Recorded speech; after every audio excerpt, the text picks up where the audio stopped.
रिद्धिमा से कहा, डॉक्टर को आने में देरी होगी, तू अकेली डर जाएगी। यहाँ हमारे साथ हमारे घर में रहना, जब तूफान थम जाएगा तो चली आना यहाँ पर। रिद्धिमा ने घबराते हुए पूछा, लेकिन कुणाल, वो तो हॉस्पिटल में है, कहीं वो। भैरव सिंह जी और रुक्मा देवी शायद रिद्धिमा का डर समझ गए थे। रिद्धिमा को इस तरह परेशान होते देखकर भैरव सिंह ने उसे कहा कि इस तरह के तूफानों में होने वाली बुरी घटनाएं उन लोगों के साथ होती है जो किसी सुनसान इलाके में या फिर सड़कों पर घूम रहे होते हैं। कुणाल हॉस्पिटल में था और इसीलिए उसे किसी तरह का कोई डर नहीं था।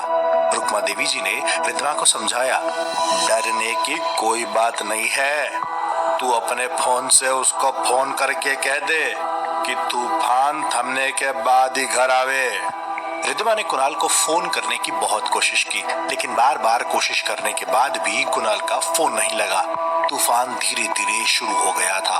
भैरव सिंह जी और रुक्मा देवी रिद्धिमा को अपने साथ अपने घर ले गए, लेकिन वहां पर लक्ष्मी को ना देखकर रिद्धिमा ने उनसे पूछा, लक्ष्मी कहाँ है? अभी तो यहीं थी, ऐसे तूफान में वो कहाँ चली गई?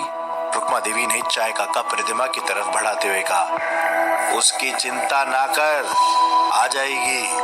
वो यहाँ की सारी चीजें समझती है, उसको कोई खतरा ना है, तू चाय पी। जैसे रिद्धिमा की चाय खत्म हुई, उसे लगा जैसे उसे बहुत जोर की नींद आ रही है। रिद्धिमा ने रुक्मा देवी जी की तरफ देखकर कहा, पता नहीं क्यों लेकिन आज बहुत थक गई हूँ, मेरा सोने का मन कर रहा है।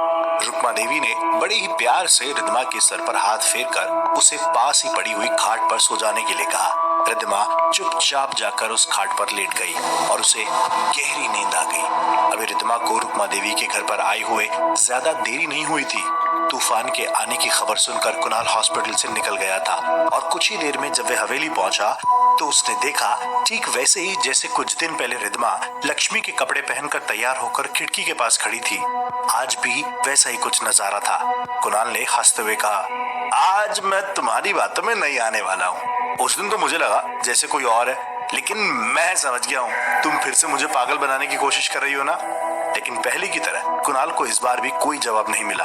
कुणाल ने अपना बैग साइड में रखा और फिर अपने कदम आगे बढ़ाते हुए खिड़की के पास खड़ी हुई उस लड़की को कसकर पकड़ लिया। जैसे कुणाल ने उसे कसकर अपनी बाहों में जकड़ लिया, वह लड़की पलटकर कुणाल के गले से लग गई। कुणाल उसकी धड़कनों को अपने बेहद करीब महसूस कर पा रहा था। उसने अपने चेहरे पर लंबा सा घूंघट डाला हुआ था। कुणाल ने शरारत भरे अंदाज में पूछा, क्या बात है, आज बड़ी रोमांटिक मूड में लग रही हो, लेकिन रिद्धिमा अचानक तुम्हें हुआ क्या है? उसने कुछ नहीं कहा। कुणाल से दूर हटकर वह चुपचाप कमरे के दरवाजे तक गई और अंदर से दरवाजा बंद कर लिया। यह देखकर कुणाल काफी हैरान था, क्योंकि रिद्धिमा कभी इस तरह से बिहेव नहीं करती। अभी तक कुणाल उसे रिद्धिमा ही समझ रहा था। बाहर तूफान धीरे धीरे अपना जोर पकड़ चुका था। कुणाल को शक हुआ, रिद्धिमा ये सब क्या कर रही हो? यू आर प्रेग्नेंट और हमें अभी कुछ वक्त इंतजार करना होगा। लेकिन कुणाल को इस बार भी कोई जवाब नहीं मिला।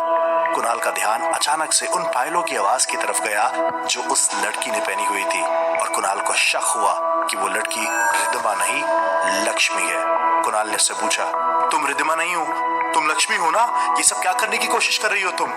इससे पहले कि कुणाल कुछ और कहता, उसने अपना घूंघट अपने चेहरे से हटा दिया और उसका खूबसूरत चेहरा कुणाल की आंखों के सामने था। वो लक्ष्मी ही थी।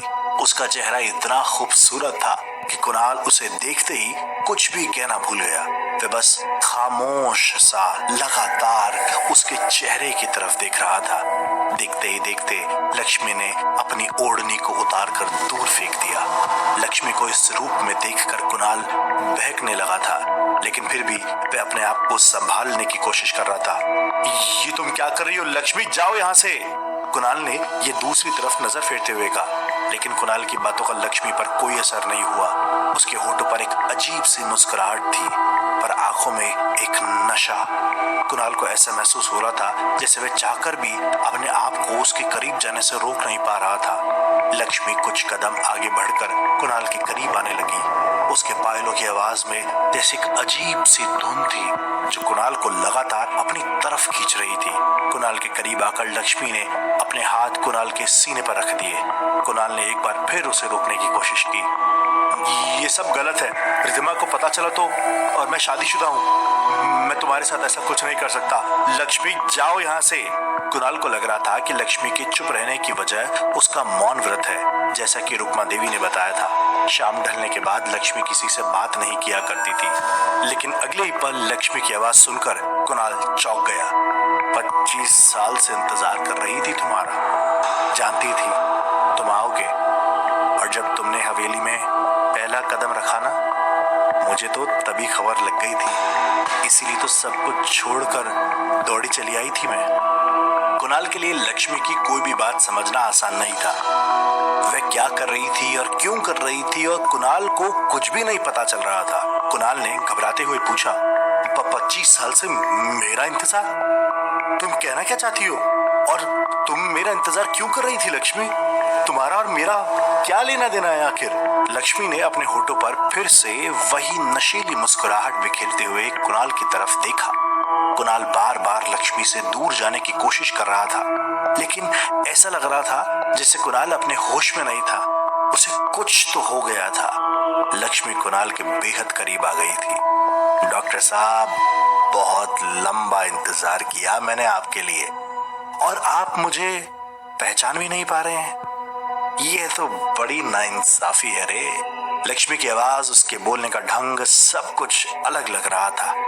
ऐसा लग रहा था कुछ दिनों पहले तक जो लक्ष्मी उस हवेली में रहा करती थी वैसी बिल्कुल भी नहीं है। कुणाल ने एक बार फिर से अटकती हुई सी आवाज में लक्ष्मी को अपने आप से दूर करने की आखिरी कोशिश की। मैं कुछ नहीं जानता, लेकिन ये सब गलत है, तुम जाओ यहाँ से। लेकिन अगले ही पल लक्ष्मी ने डॉक्टर कुणाल को अपनी बाहों में जकड़ लिया, और उसके बाद डॉक्टर कुणाल और लक्ष्मी के बीच वो सब कुछ हुआ जो नहीं होना चाहिए था। हाँ, ये बात अलग है कि डॉक्टर कुणाल उस वक्त अपने होश में नहीं थे। उधर रिद्धिमा गहरी नींद में सो गई थी। यहाँ डॉक्टर कुणाल और लक्ष्मी के बीच सारी दूरियां मिट चुकी थी।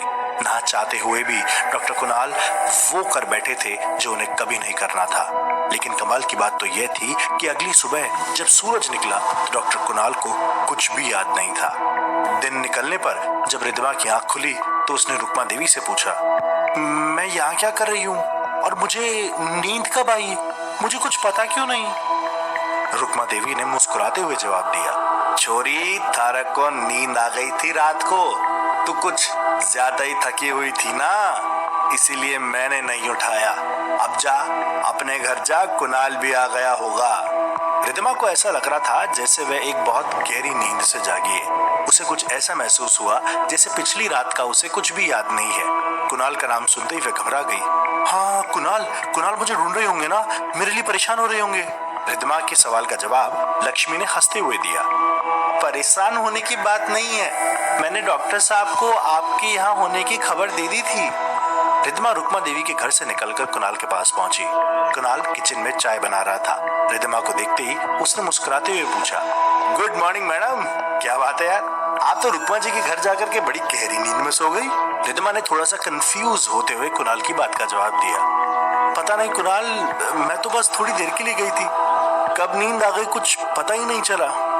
रिद्धिमा चुपचाप चेयर पर जाकर बैठ गई। कुणाल भी चाय का कप लेकर रिद्धिमा के सामने वाली चेयर पर बैठ गया। उसी वक्त रिद्धिमा की नजर कुणाल की गर्दन पर पड़ी। वहां पर किसी के नाखून के निशान थे, जैसे किसी ने कुणाल की गर्दन पर अपने नाखूनों से खरोच दिया हो। रिद्धिमा ने घबराते हुए पूछा, कुणाल, ये तुम्हारी गर्दन पर कैसा निशान? कुणाल को भी शायद अभी तक अपनी गर्दन पर लगे हुए उन निशानों के बारे में कोई खबर नहीं थी, इसलिए उसने उठकर आईने में देखते हुए कहा, पता नहीं रिद्धिमा, हो सकता है नींद में लग गया होगा, यह मच्छर बहुत है ना, खुजली करते वक्त स्क्रैच आ गया होगा।